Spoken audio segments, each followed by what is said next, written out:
भड़काएं मेरी प्यास को अक्सर तेरी आँखें। सहरा मेरा चेहरा है, समंदर तेरी आँखें। फिर भला कौन दाद तबस्सुम इन्हें देगा। रोएंगी बहुत मुझसे बिछड़कर तेरी आँखें। खाली जो हुई शामे गरीबा की हथेली, क्या क्या न लौटाती रहेंगी गौहर तेरी आँखें। बोझल नजर आती हैं बज़ाहिर मुझे, लेकिन खिलती हैं बहुत दिल में उतर कर तेरी आँखें।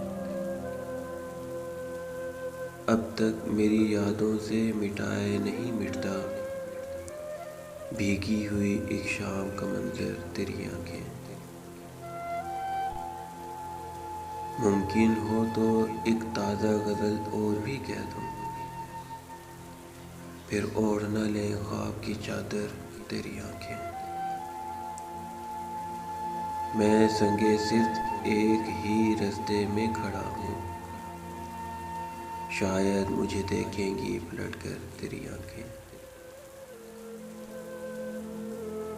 यूँ देखते रहना इसे अच्छा नहीं मोहसिन,